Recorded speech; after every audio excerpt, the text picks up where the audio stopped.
Ever since the public saw a picture of the guy hanging out in a helicopter and looking like Dev Grew having with a Noveske N4, the airsoft crowd went nuts. It's like, oh man, SEAL's using Noveskes now.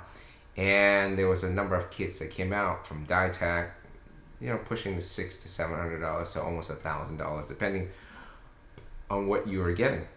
And so because of that, it took a while for manufacturers to finally come up with a gun as opposed to a kit.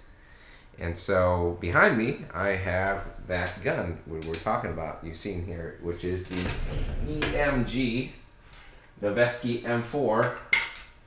Right? It's manufactured by SEMA using the SEMA gas system, CGS as they're calling it. Right? So we want to check the gun to make sure it's safe. You know, the best way to do it is by looking down. I'm just kidding. You just, yeah, just turn the check, empty, yeah. Besides the dramatic cost decrease going from $1,800 down to $500 for a complete gun, one of the big selling features that they were selling, or EMG was saying about this gun, was that it was TM compatible. So I'm going to pause here because how many times have you heard that from a manufacturer or retailer saying, oh, it's Marui compatible, and only to find out it's not.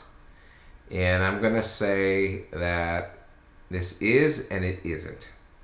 So for the purposes of this review, I'm going to go from front to back or externally to internally, right? And that'll make more sense in terms of, you can see whether this is a gun for you or not, right? So from the outside, I can say I really like the build of this gun right here. The rail is tight. There's no wobble between the receiver and the rail, because it looks monolithic, but it isn't. It just bolts, connects in really well right here. And so this is the receiver here, and then this is the forend, or the grip, or the rail, and there's zero play. It is extremely tight, and it's held in by these screws. There's 6 bolts as a whole at the 3, 6, and 9 o'clock positions of the rail. And then also there is no play between the upper and lower of the receiver. And I've used this a lot. I've opened this quite a bit. Anybody who has an MWS knows that you get this no matter what. You get receiver wobble. I really, you know, obviously they've replicated Noveske's design. I like the grip on the handrail. I like it a lot, actually, because it's very thin compared to like the URGI. Dang it, I'll be right back. Oh. Here we go. Yeah. So, as I said, the grip on right here, if you're doing a thumb over board type of grip, it's thin. I can almost touch my fingers close to each other, and it feels good. The thinness is not the issue, it's the weight, right? Because you have less weight in the front, and therefore you're not getting this thing as you pile on accessories, etc., etc. The one thing that I don't like about it is this charging handle. It does this, right?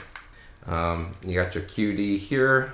They don't give you the QD, as I bought my own, but it works just fine. So yeah, the externals of the gun is just great. I really liked it. Now, I can't speak to the type of metal they use here, so I don't want to say whether it's like 6000 series aluminum or 7000 series, which I doubt for sure. But it's been holding up. I don't have any problems with it, so take that with what you will.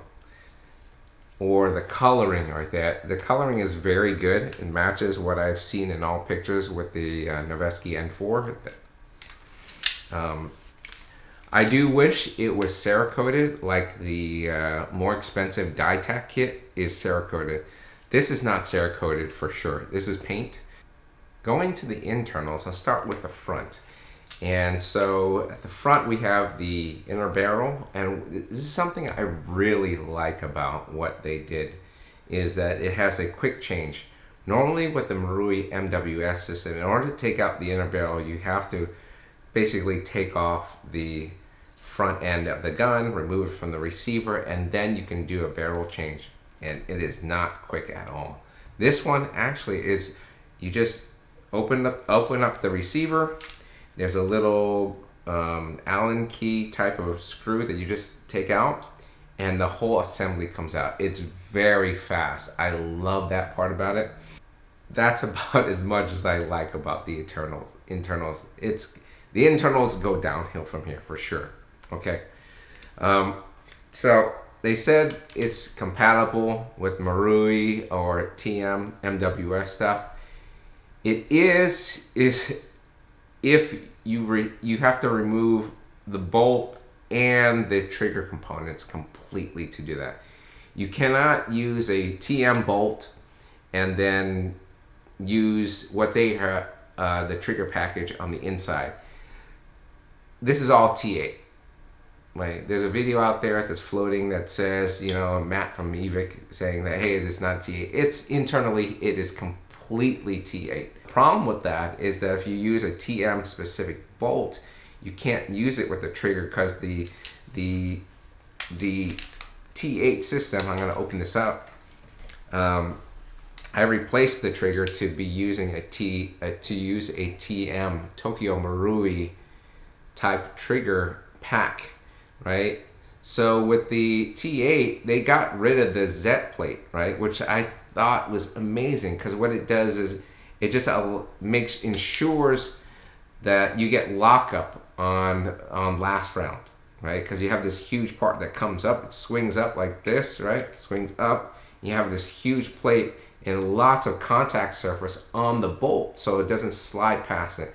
You cannot use a TM bolt with the T8 thing, or vice versa, right? You can't use a TM type of trigger package and then use the T8 bolt carrier. They're incompatible. You have to do either completely T8 components in terms of T8 bolt and T8 trigger pack, or Tokyo Marui type bolt and Tokyo Marui type trigger pack with the Z plate system, right? Which is what I have here. I replaced it. I couldn't stand that. I had my reasons. I'll go into that. But so that's the first issue I had with this. The other thing is that I did not like the T8 trigger. It comes with adjustability. You can adjust the length of pull. You can adjust how hard you have to pull it. You can just hammer. You can adjust a lot of these 3 sections that you can adjust. However, no matter how much I adjusted, I could not get it to where I could feel like, oh, you know, comparable to my Tokyo Marui trigger, which has no adjustability, but I have no problem with it at all. The other thing was, the bolt that they use is steel. And while they may give you a better experience in terms of, oh, you can get that thud, it comes at a detriment to gas efficiency for sure. I was not getting, sometimes I didn't get a full mag, and I was, fully, charging those things. I didn't like it. It took too much gas to cycle, and then especially if you're playing in colder weather, forget it, right? It's a warm weather with that or nothing. I know I said a lot of things internally that I don't like, and they're extensive because, again, it's the whole touted Marui compatible thing, right? However, from a functional use in terms of how I feel about the gun and like how it feels in my hands, it's accurate considering it's a short barrel gun, because this is only a 9.5 inch, etc. And the inner barrel just basically goes from here to here. And then this suppressor right here is just the the dead air one. So technically, I mean, that's where it is right here. This is not the flash hider that was part of it. This is part of it that came with the dead air can. The other thing I forgot to mention is the velocity that the Noveske shoots at. It does shoot a little hot, in my opinion. When I got it stock, it was shooting, it was summer. It was shooting a little over 400, which is over the limits in most of the fields, if not all the fields I go to in Southern California. So because of that, you're gonna have to get an NPass or some sort of device that sits inside the nozzle to either allow more gas or restrict gas, depending on your restrictions or limitations of what field you go to.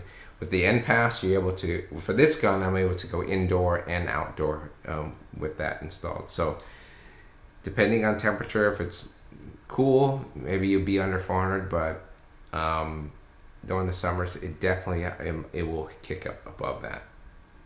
What I want to talk about now is the magazines, right? This was a problem for us because, once again, when I bought it through Evic's website, it said compatible with Marui magazines. This is the magazine they give you. It's the Lancer L5 Advanced Warfighter magazine. It's nice-ish. It's definitely lighter than the Marui mags for sure. This guy almost feels like maybe, I don't know,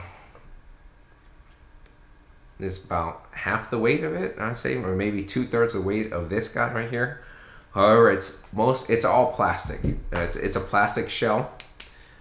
You have the fake bullets here that's shown in here to indicate, in the real steel, it indicate how many rounds you have, hence why you have a clear mags, like a HK type style G36 stuff inspired.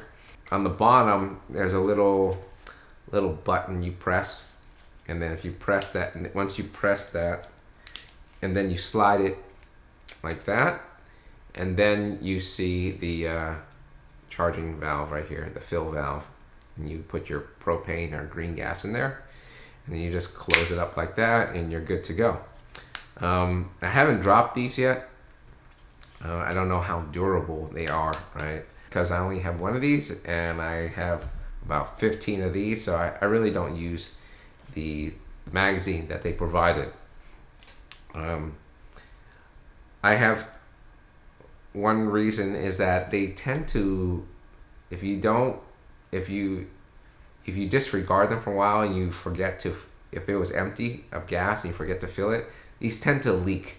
I've even where because like I said, we have 2 of these in our group, and my other buddy who uses them, sometimes he'll charge it and they will leak for a little while and then it stops.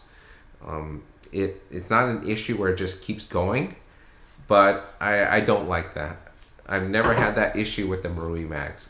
Whenever I get a new gun, I really try to put it through its paces and kind of do like I don't want to call it a torture test, but just seeing if it's like skirmish worthy, right? Because the last thing I want to do is bring a gun out to the field and then have it break down, and what a waste of time and money, etc., etc. So let's see how this goes, right? We're gonna go through 7 mags. Okay. Chamber empty. All right, gassed up. Let's rock, baby.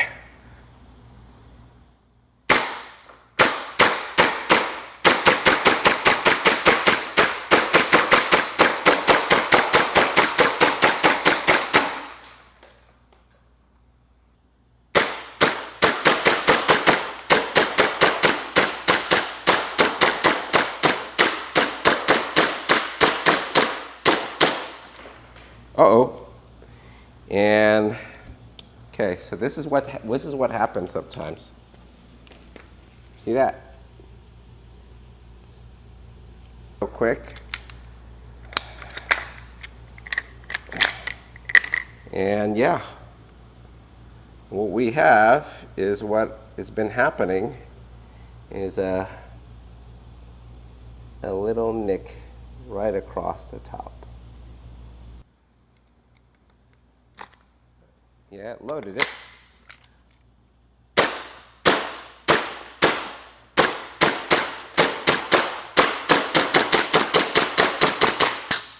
Uh-oh. So see, you'll see it some more, like the bolt is not going all the way forward. The nozzle is going up and it's hitting the chamber. Because there's a height difference between the lip of the included mag, right, and the MWS mag.